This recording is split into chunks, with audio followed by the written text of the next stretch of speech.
Berikut adalah contoh hasil yang mungkin dialami seseorang setelah melakukan meditasi Alkitab pada Kejadian 1. Pertama, kekaguman dan penghargaan terhadap penciptaan. Menyadari kebesaran Tuhan, merasa kagum akan kebesaran dan kuasa Tuhan sebagai pencipta alam semesta. Contoh, setelah merenungkan bagaimana Tuhan menciptakan terang, cakrawala, daratan, lautan, dan segala isinya hanya dengan firman-Nya, saya merasa sangat kecil di hadapannya. Saya menyadari betapa maha kuasa dan maha besarnya Tuhan. Menghargai keindahan alam, lebih menghargai keindahan dan kompleksitas alam semesta. Contoh, saat membayangkan bagaimana Tuhan menciptakan matahari, bulan, dan bintang-bintang, saya merasa takjub akan keindahan langit malam. Saya menjadi lebih sadar akan keajaiban alam yang seringkali saya abaikan. Rasa syukur, merasa bersyukur atas segala ciptaan Tuhan dan menyadari tanggung jawab untuk menjaganya. Contoh, setelah merenungkan bagaimana Tuhan menciptakan tumbuhan dan hewan untuk memenuhi kebutuhan manusia, saya merasa sangat bersyukur. Saya menyadari bahwa saya memiliki tanggung jawab untuk menjaga lingkungan dan menggunakan sumber daya alam dengan bijaksana. Kedua, pemahaman tentang tujuan dan nilai manusia. Menyadari diri sebagai gambar dan rupa Allah. Memahami bahwa manusia diciptakan menurut gambar dan rupa Allah dan memiliki nilai yang tak terhingga. Contoh, saat merenungkan bagaimana Tuhan menciptakan manusia serupa dengan dirinya, saya merasa sangat berharga dan istimewa. Saya menyadari bahwa saya memiliki potensi untuk mencerminkan karakter Tuhan dalam hidup saya. Memahami mandat untuk mengelola ciptaan. Memahami bahwa manusia diberikan mandat untuk mengelola dan memelihara ciptaan Tuhan. Contoh, setelah merenungkan bagaimana Tuhan memberikan kuasa kepada manusia untuk berkuasa atas ikan di laut, burung di udara, dan segala hewan di bumi, saya menyadari bahwa saya memiliki tanggung jawab untuk menjaga kelestarian alam dan menggunakan sumber daya alam dengan bertanggung jawab. Tujuan hidup. Merasa lebih termotivasi untuk hidup sesuai dengan tujuan penciptaan dan memuliakan Tuhan melalui tindakan dan perkataan.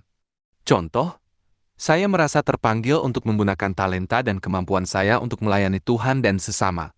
Saya ingin hidup sesuai dengan tujuan penciptaan saya dan memberikan dampak positif bagi dunia di sekitar saya. Ketiga, refleksi tentang pola dan rencana Tuhan. Menyadari pola keteraturan. Melihat pola keteraturan dan keteraturan dalam penciptaan yang mencerminkan hikmat dan perencanaan Tuhan. Contoh, saat merenungkan bagaimana Tuhan menciptakan terang sebelum matahari, saya menyadari bahwa Tuhan memiliki rencana yang sempurna dan segala sesuatu diciptakan dengan urutan yang tepat. Saya belajar untuk mempercayai rencana Tuhan dalam hidup saya, bahkan ketika saya tidak memahaminya. Memahami pentingnya istirahat.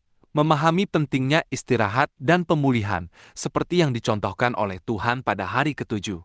Contoh, setelah merenungkan bagaimana Tuhan beristirahat pada hari ke-7, saya menyadari bahwa saya juga perlu meluangkan waktu untuk beristirahat dan memulihkan diri.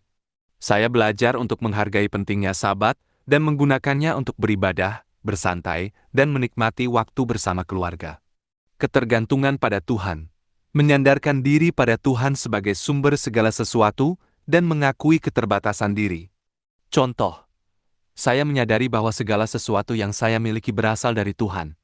Saya belajar untuk bergantung padanya dalam segala hal dan mengakui bahwa tanpa Dia, saya tidak dapat melakukan apa-apa.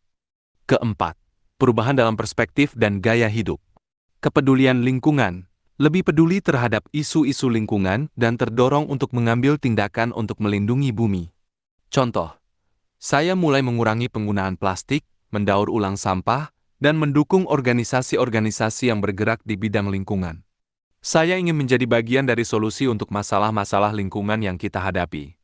Kesederhanaan, lebih menghargai kesederhanaan dan mengurangi konsumsi berlebihan. Contoh, saya belajar untuk lebih menghargai apa yang saya miliki dan mengurangi keinginan untuk membeli barang-barang yang tidak perlu. Saya ingin hidup lebih sederhana dan fokus pada hal-hal yang benar-benar penting dalam hidup. Spiritualitas yang lebih dalam. Mengembangkan spiritualitas yang lebih dalam dan hubungan yang lebih dekat dengan Tuhan. Contoh, saya meluangkan waktu setiap hari untuk membaca Alkitab, berdoa, dan bermeditasi. Saya ingin terus bertumbuh dalam iman dan menjadi lebih serupa dengan Kristus. Contoh-contoh ini menggambarkan bagaimana meditasi Alkitab pada Kejadian 1 dapat membawa seseorang pada pemahaman yang lebih dalam tentang Tuhan, diri sendiri, dan dunia di sekitar mereka. Hasilnya bisa berupa perubahan dalam perspektif, sikap, dan gaya hidup yang mencerminkan nilai Alkitab.